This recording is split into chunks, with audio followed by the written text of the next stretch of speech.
sir. Thank you, Viswanathan sir. Good afternoon to all of you. Am I audible? Yes, Ratan. Yes. Very well. So, Ravi sir beautifully explained about what is the scheme, who are eligible, who are not eligible under the scheme. One doubt I had, I mean, when we compare this road scheme with MEIS, whether because this earlier Ministry of Finance also in their speech and all those things they mentioned that this is replacing the MEIS. So whether this is really replacing MEIS, road is really replacing MEIS, or this is altogether a separate scheme with the WTO compliant is one thing, because MEIS, the objective of the MEIS was to offset the infrastructure inefficiencies in exporting the goods, and therefore it was called as duty incentive schemes. But perhaps this road scheme is actually granting or reimbursing the taxes embedded in the inputs going in the manufacture of export product. So therefore this is called as duty remission scheme, not duty incentive schemes. And therefore Ravi sir correctly mentioned that this is part of chapter 4 of foreign trade policy. This is one thing I wanted to mention. Now, in continuation to this, how will you get that benefit under the scheme when you export the goods falling under Appendix 4R? Then how will government give the benefit? So the benefit would be issued in the form of transferable duty credit scrip. So again, here they are talking about duty credit scrip. Though this is duty remission scheme, but the benefit would be given in the form of transferable duty credit scrip, electronic scrip. So this will not be given manual script which was being given in MEIS or DPP or FMS, etc. So this will be electronically credited in your ledger account. Customs also has recognized this. Section 51B was inserted in 2020 21, saying that electronic credit ledger would be maintained by the exporter in the iSCAPE website, and this benefit would be credited in that account. Once you get that scripts, then you can transfer or you can utilize, etc. So these scripts will be maintained in an electronic ledger at iSCAPE. We can generate these scripts for amounts as per our choice. So it will be available, like suppose if you export 50 shipping bills, and if you want to club 10 shipping bills also or 20 shipping bills, you can club those shipping bills, and then you can generate your scripts, which then can be utilized by you or can be transferred electronically. Transaction details of each script available in user's credit ledger account. So you will be able to see that how many scripts are available, what is the amount of the scripts in your credit ledger account. One important thing is, like MEIS also post GST was allowed only for making payment of custom duty, basic custom duty. So similarly here also e-scripts issued under the scheme can be used only for payment of basic custom duty. No IGST, no sales, etc. You are allowed to pay through these scripts.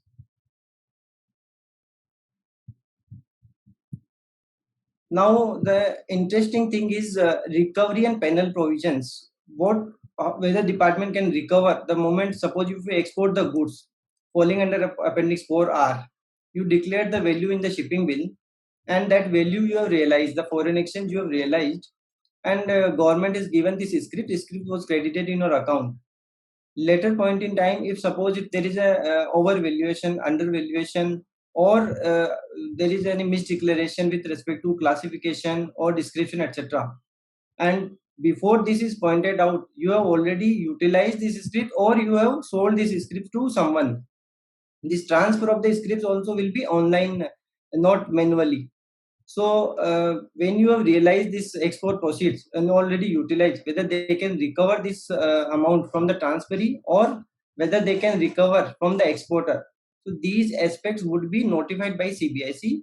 This notification issued on 17th August indicates that this recovery provisions, penal provisions, etc. would be notified by CBIC. So far they are not notified. But existing provisions, just wanted to highlight, we have in our customs law one section 28 AAA. This section talks about recovery of duties in case of scripts obtained fraudulently by the exporter. This section was inserted in 2012, basically to protect the import, to protect the interest of the revenue from exporter perspective. If exporter today export the goods, and if he obtains the script fraudulently or misdeclaration from DGFT, and then later on he sells or transfers this script to the transferee. So basis that scripts, if transferee utilizes that script, whether recovery can lie against exporter or not. So there was no provision prior to 2012, but it was inserted in 2012. So section 20 AAA takes care of that recovery from exporter. Then this 113 JA was inserted in 2021 only. This basically talks about confiscation of goods improperly exported. So this also one of the provision there under customs law. And then 114 is penalty for if you export the goods improperly, then section 114 can be invoked when goods are liable for confiscation under 113. 114 AB, this also was inserted in 2019, equivalent penalty with of the value of the goods when you obtain the scripts fraudulently. So suppose if you obtain the scripts and you sold the scripts to transferee, or you utilize the script, whether any penalty can be invoked or on the exporter or not. So 114 AB takes care of this. So these are the existing provisions under law which takes care of recovery and penal provisions.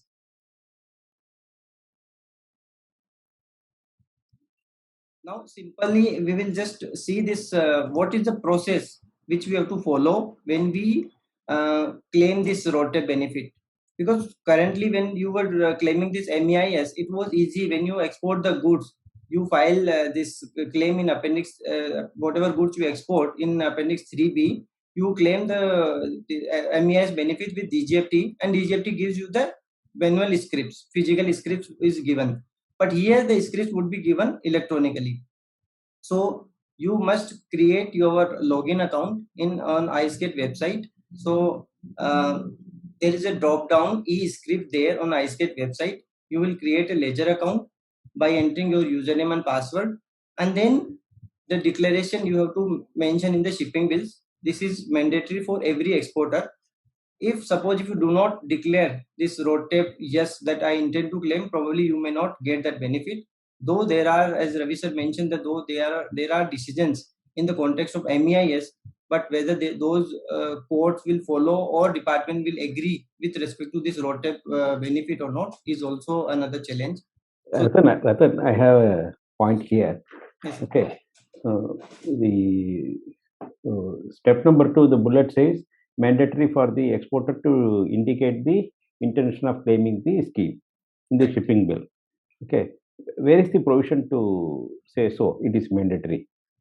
As I remember, under the MEA scheme, okay, it was a provision mentioned in the policy itself, in the Handbook of Procedure, Chapter 3, specifically required the exporter to make a mention of that. Okay, and if you don't make a mention of it, okay, then the DGFT would not take such of those bills of entries for calculating your MEAS entitlement. Then whether you can get it amended, whether High Court will interfere, etc. All those things. We had number of case laws. Okay, but as far as the RODUP scheme is concerned, okay, in August 21, they notified the scheme. They cannot notify the procedure. Okay, the earlier public notice requiring such a thing to be mentioned.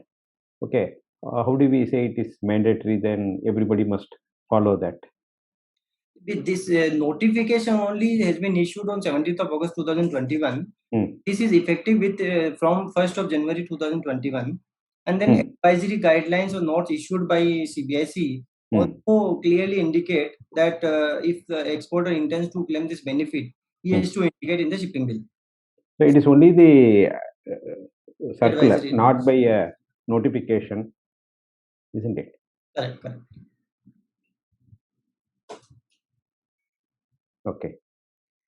Yes. So then processing of claims and generation of the scroll, because every shipping bill which you file, it will be through RMS, and then after processing, either it will be sent to the officer or it will be sent for generation of the scroll. The moment scroll is generated, then you can convert that amount will be reflected in your ledger account, and then you can convert that benefit into scripts.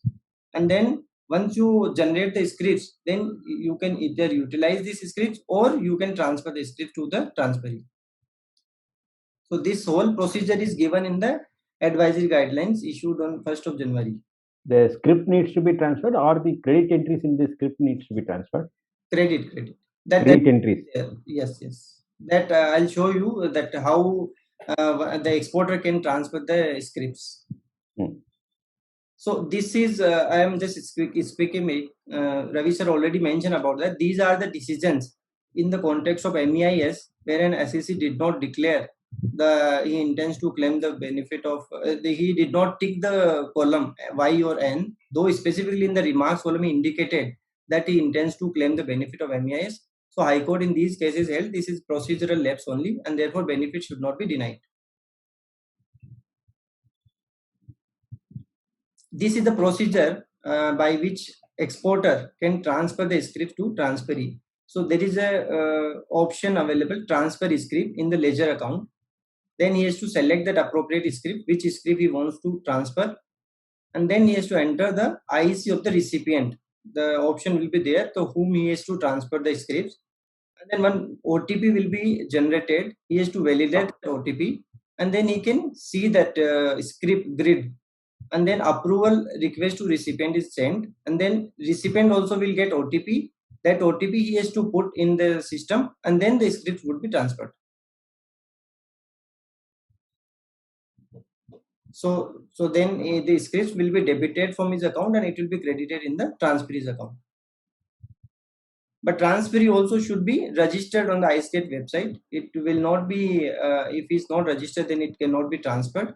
And he should also have the credit register.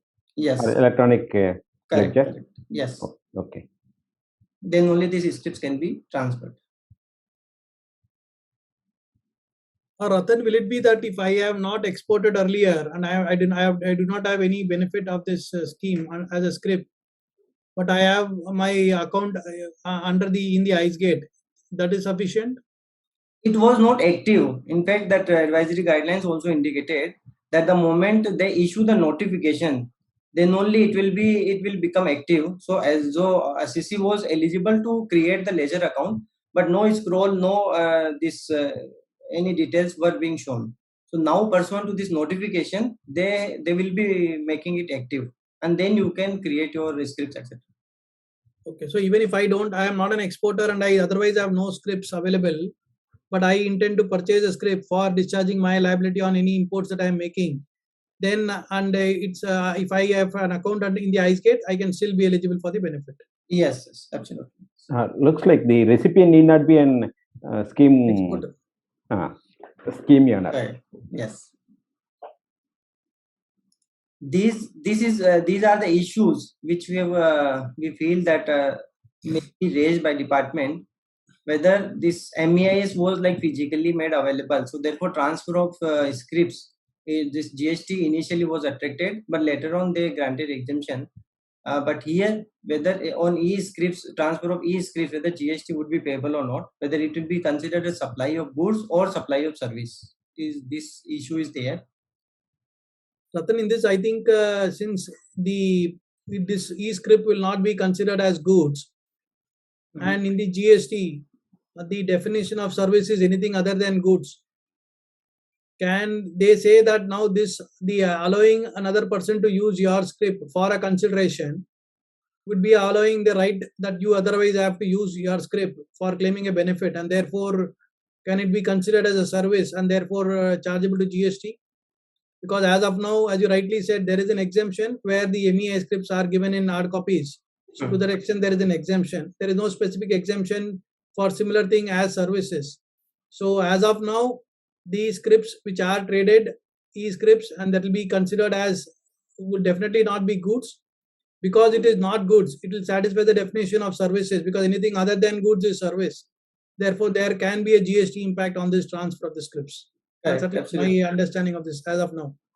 Absolutely, you correctly pointed out. If this is supply other than supply of goods, then certainly this can be considered a supply of service, and therefore GST may be there. then this I have But pointed. intangible service is also treated as service. It is not supply of goods, but it is It intangible. will be No? right to use the service, sir. Therefore, to that extent, it will still be there. Like your patents and other things, it is all of them are chargeable to taxes. Hmm. Intangibles are not exempted in any way Hmm. unless there is specific notification for it. But can It will be we? a right to use the script. Huh. So we cannot say that this is typically a transaction in money, which is otherwise excluded. Hmm. Therefore, a right to use the script and consideration that I pay. The problem will be again, this is going to be used for discharge of the basic custom duty. Therefore, to that extent, will it? They want to tax the duty portion or what? What is it? That is what the benefiting would be. Or will be treated as an actionable claim. Yes, that can be there. Hmm. Unless it's specifically exempted, as of now, there can be an issue. Okay. Then one more question is that whether e-scripts obtained for exports made by EDI port can be transferred for utilization at non-EDI ports. So we know that in order to get this benefit of TAP, we have to export through EDI port. If we export through non-EDI port, then benefit is not available. But I have exported from EDI port. I got these scripts in my account. Now I want to utilize these scripts for import of goods at non-EDI port. Am I allowed to do that? In other words, is there any bar in utilization of the scripts at the same port or similar port where I've got the scripts? Is also one of the questions. What's your answer? We want to know, or the nation want to know.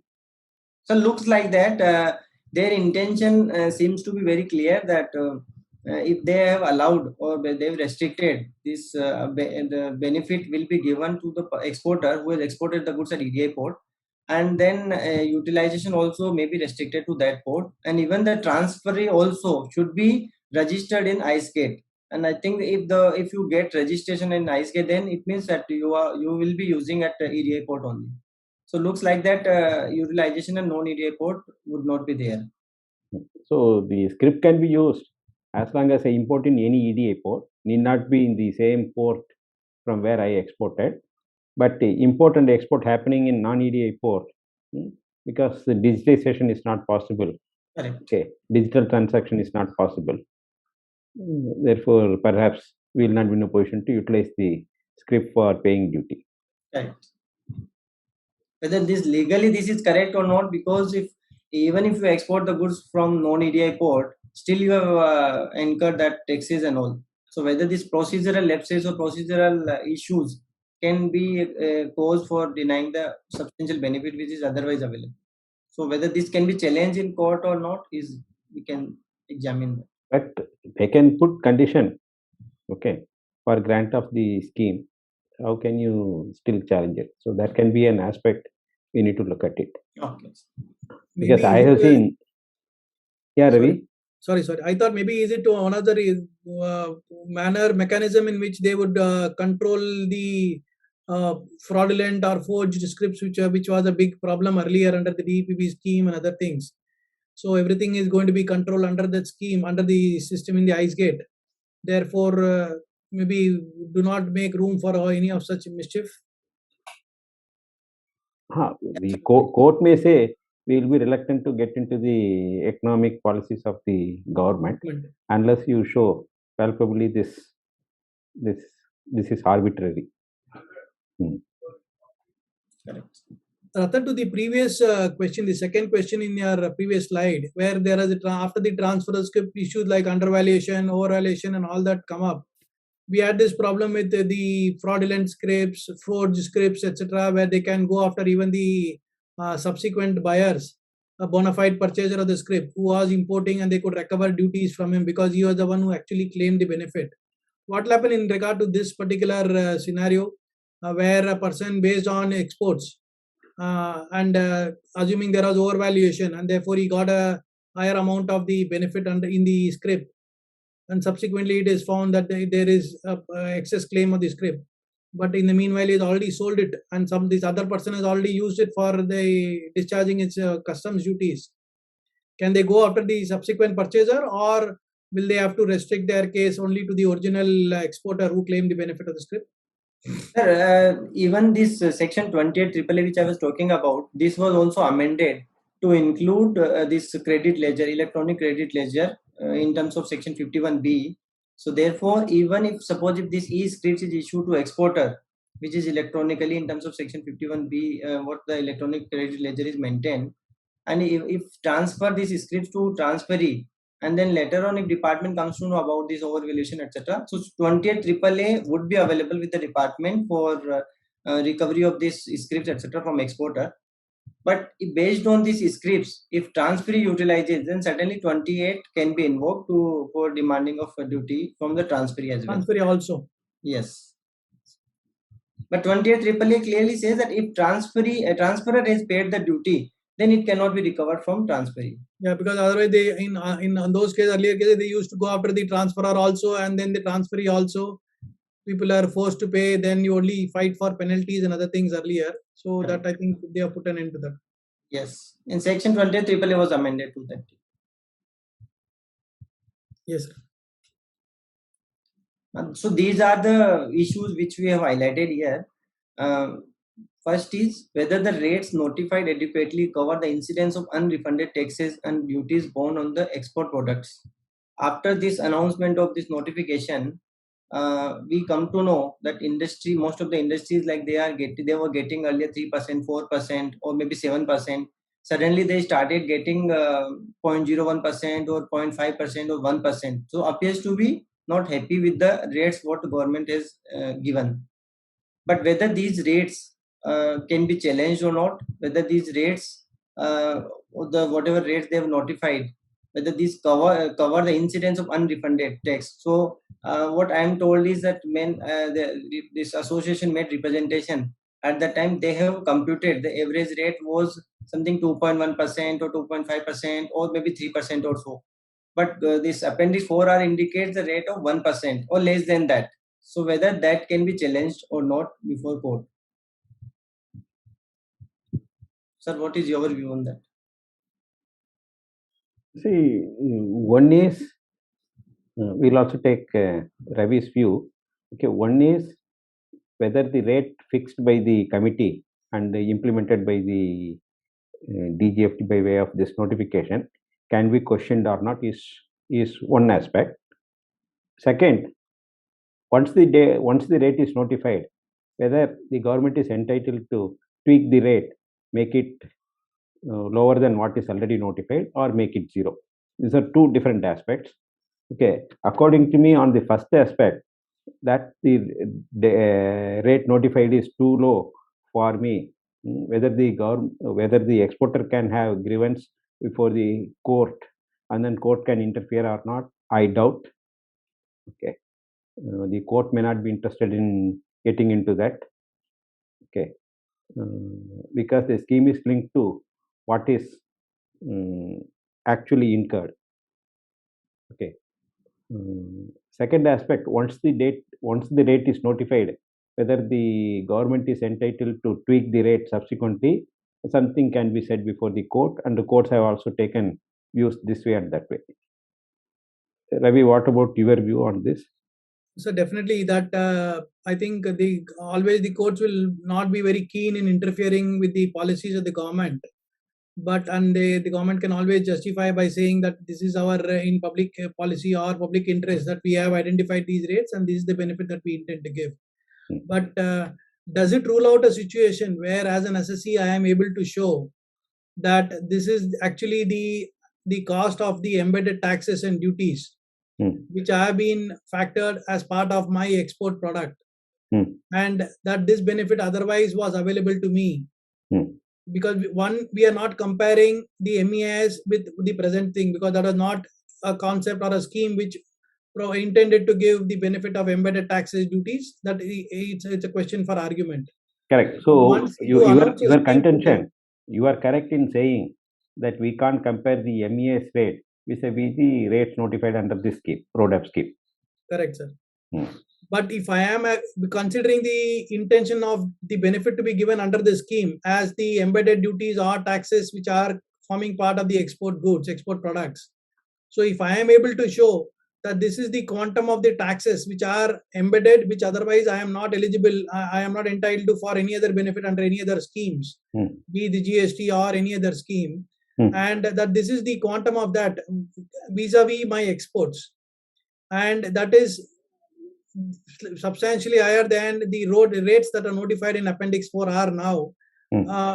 I think we will definitely have a case, one, to either represent before the authorities to say that the rates you have given is low, maybe even question them through RTI and other means as to what is the mechanism or the manner in which the rates were worked out, and the amount, the percentages were indicated in this Appendix 4R, and then make out a case to say that I am eligible for a higher benefit, therefore you have a scheme which will also, or have a provision which will enable such a fixation also. Like you have a brand rate fixation, or you have even special rate fixation under different schemes.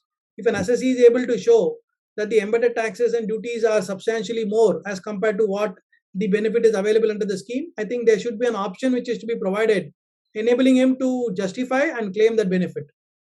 The answer could be, one is the court may not interfere in rate fixation, and then the government also may say, or the court may also say, that the committee was formed and the committee requested representation from everyone to enable them to fix the rate. You missed the bus, therefore don't come to us. They can say so. Second, the concept of as appearing in the drawback scheme, namely fixation of brand rate, I don't know whether it can be pressed into service for RoDAP scheme, because they wanted to simplify the things. And then getting a rate fixed only for one particular exporter may involve time, machinery, cost. Therefore, I don't know whether the government will be willing to hear some of the exporters saying that you give me a brand rate RoDAPs. Or sir, if we are able to show that in terms of the August 20 letters, the information that was given by for a short 6-month period, depending on various parameters during that period, and that itself the rate was more, say about 2% or so. Despite that, and because the August 20 letter gave a detailed mechanism for working out the benefits under this particular theme, or how all the different types of embedded taxes duties should be factored. So based on that working, if we have been able to give a rate of say 2.5% or around 3%, and in respect of those products the rate today fixed is just 0.01 or even 1%, then I think maybe there will be a case through the representations for claiming this benefit, because there must be some reason for the government at least to justify as to why did they choose this lower rate as compared to what was given as part of the preliminary study.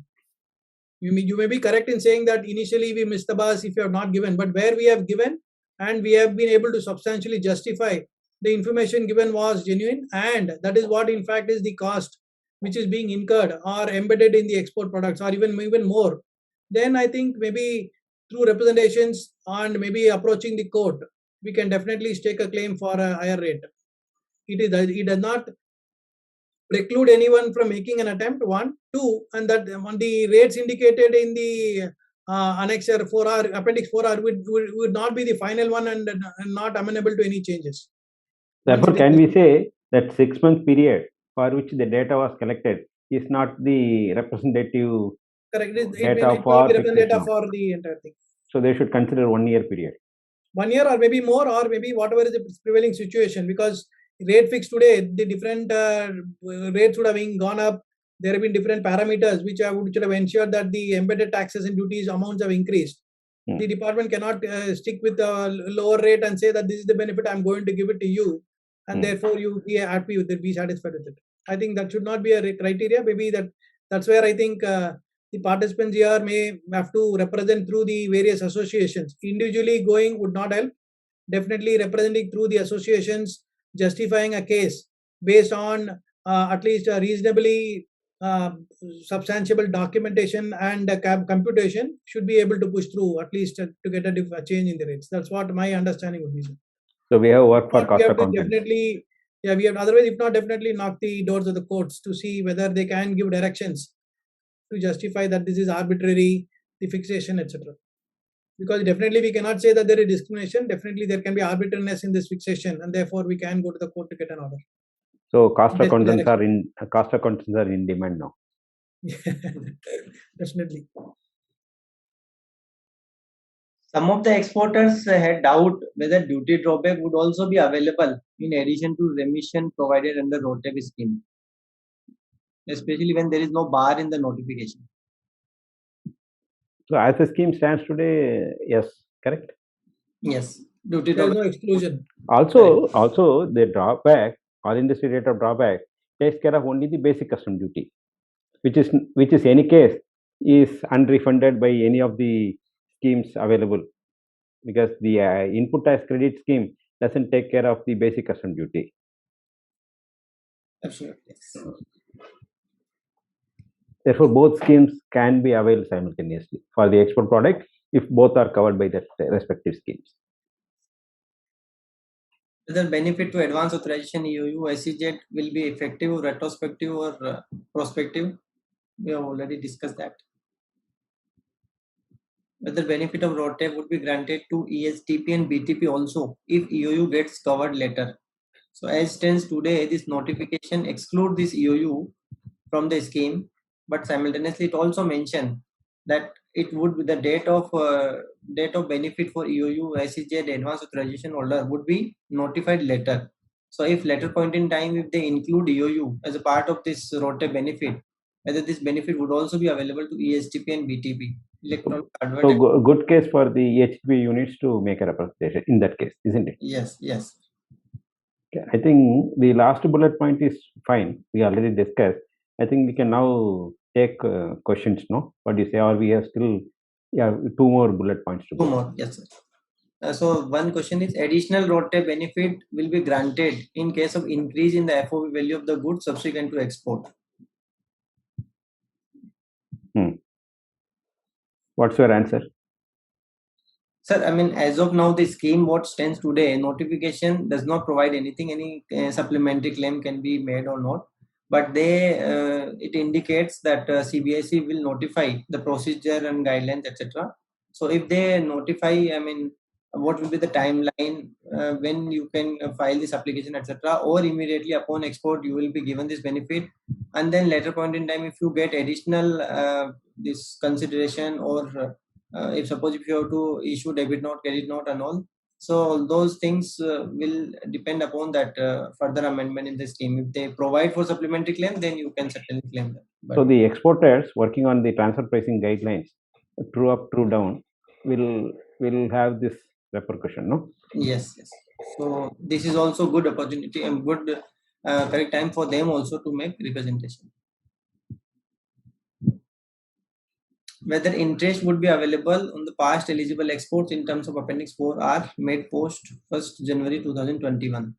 So the declaration of intent was there, shipping bill was filed, realization also has been made. Now if they give the benefit, whether they will give the benefit considering along with interest from 1st of January or it will be without interest. I don't think interest will be with interest, no? I don't think interest will be given because the scheme the rate itself was notified now. They have to give it in the form of script which will be used. Yes, so, sir. And people are praying if we get in this month itself the script, we will forego the interest. Absolutely. In fact, for the MEIS itself, benefit has not been given for 2020, where people have applied and getting on this in this RoDTEP scheme immediate basis. I do not know. One interest definitely because there has been a delay by the government. Depending on the amounts, you'll have to maybe stake a claim for interest. The custom department used to take undertaking from the person who claimed the refund, saying that I will not claim interest. Interest, yes. Okay. So the government also will take a undertaking. We will give you the script tomorrow, but you give me in writing, you will not claim interest.